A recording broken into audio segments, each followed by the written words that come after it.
સુરત લોકસભા 2024ની ચૂંટણી ઐતિહાસિક ચૂંટણી થવાની છે, કારણ કે ભૂતકાળમાં ને અત્યાર સુધીમાં ન થયું હોય તેવા મુદ્દાઓ અત્યારે સામે આવી રહ્યા છે. એમાં સૌથી અગત્યનો અને વધુમાં વધુ ચર્ચાનો મુદ્દો હોય તો એ રૂપાલા અને ક્ષત્રિયોની લડાઈનો છે. આ વિવાદમાં ઘણા બેઠકો થઈ, ઘણા સંમેલનો થયા અને રૂપાલાની ટિકિટ પાછી ખેંચાય તે માટે ઘણા પ્રયત્નો થયા, પણ છેવટે આખરે આજે રૂપાલાએ ફોર્મ ભર્યું છે. નમસ્કાર, આપની સાથે હું છું જાનવી.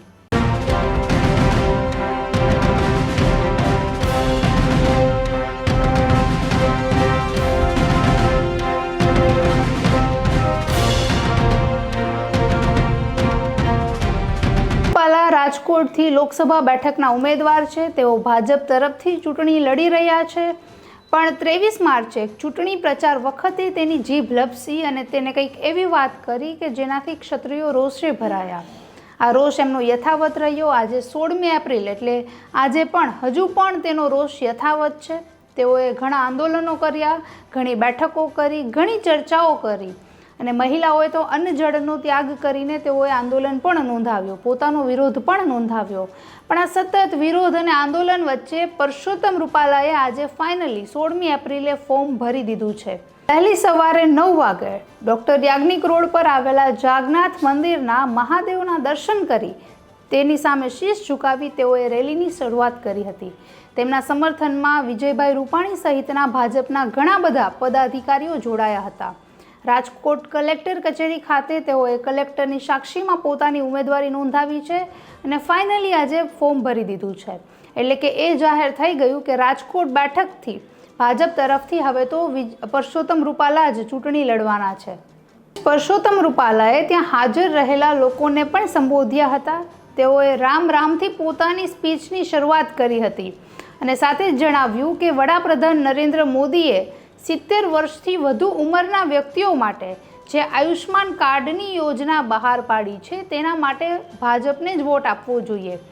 આ સાથે જ જો આ વખતે ભાજપની સરકાર રચાશે, જો મોદીની સરકાર રચાશે તો આવનાર પ્રથમ 100 દિવસમાં કઈ કાર્યરીતિ રહેશે તેનું પણ પ્લાનિંગ ચાલી રહ્યું છે તેવી પણ વાત રૂપાલાએ કરી હતી. અને સાથે જે ગઈકાલે તેઓનો મોરબી ખાતેનો જે કાર્યક્રમ હતો ત્યાં લોકોનું પ્રચંડ સમર્થન તેઓને મળ્યું હતું. ભારે સંખ્યામાં લોકો ત્યાં હાજર રહ્યા હતા, તો તે બદલ પણ મોરબીની જનતાનો આભાર તેઓએ વ્યક્ત કર્યો હતો. પરસોત્તમ રૂપાલાની સાથે ભાજપના ઘણા દિગ્ગજ નેતાઓના ચહેરા પણ જોવા મળ્યા હતા, જેમાં ગોંડલના પૂર્વ ધારાસભ્ય જયરાજસિંહ જાડેજા, જેતપુરના ધારાસભ્ય જયેશભાઈ રાદડિયા, ત્યાંના મેયર નૈનાબેન પેઢડિયા ઉપરાંત મોહન કુંડારિયાનો સમાવેશ થાય છે. આ ઉપરાંત ભરત બોઘરા અને વજુભાઈ વાળા પણ હાજર રહ્યા હતા અને વિજયભાઈ રૂપાણી જે પૂર્વ મુખ્યમંત્રી છે તેનો એમને પણ સાથ રહ્યો હતો. રૂપાલાના ડમી ઉમેદવાર તરીકે રાજકોટ લોકસભા બેઠક પર મોહન કુંડારિયાએ પણ ફોર્મ ભર્યું છે.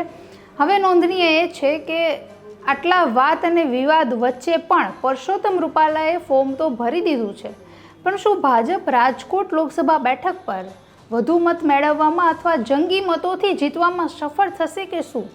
કારણ કે જે ગુજરાતમાં રાજપૂતોનો જે મત છે તેઓની જે સંખ્યા છે એ ઘણી વધારે પ્રમાણમાં છે, પણ આ વિવાદને લઈને બધા જ રાજપૂતો ભાજપના વિરુદ્ધ મતદાન કરવાની જે વાત કરી રહ્યા હતા અથવા ઘણા મહિલા આગેવાનોએ પણ કલેક્ટર કચેરીએથી ફોર્મનો ઉપાડ કર્યો હતો, તો એને લઈને જો અમુક સંખ્યાથી વધારે ફોર્મ ભરાશે તો રાજકોટમાં બેલેટ પેપરથી ચૂંટણી થશે કે શું તે પણ જોવું અગત્યનું રહેશે. ફોર્મ ભરતા પહેલાં અગાઉ પરસોત્તમ રૂપાલાનું એક સૂચક ટ્વીટ સામે આવ્યું હતું, જેમાં તેઓનો આત્મવિશ્વાસ દેખાઈ રહ્યો હતો. તેઓએ ટ્વીટના માધ્યમથી જણાવ્યું કે રાજકોટના હૃદયમાં માત્ર ભાજપ જ છે. મોરબીમાં જે જનસંપર્ક દરમિયાન જનતા દ્વારા મળેલા ઈશ્વરીય સ્વાગત અને આશીર્વાદના કારણે દેશમાં ફરી એકવાર મોદી સરકારનો સંકલ્પ સાકાર થશે અને આ જ પ્રેમ 4 જૂને 400ને પાર કરી જશે. આભાર મોરબી. આ ટ્વીટના માધ્યમથી એવું દેખાઈ રહ્યું હતું કે તેઓ બિલકુલ તૈયાર છે આ ચૂંટણી લડવા માટે અને તેમને પ્રચંડ જનસમર્થન પણ મળી રહ્યું છે. બધી જ બાબતો વચ્ચે અને વિવાદો વચ્ચે હાઈકમાન્ડ ડેમેજ કંટ્રોલ કરવામાં કેવી રીતે સફળ થશે તે જોવું અગત્યનું રહેશે. નમસ્કાર.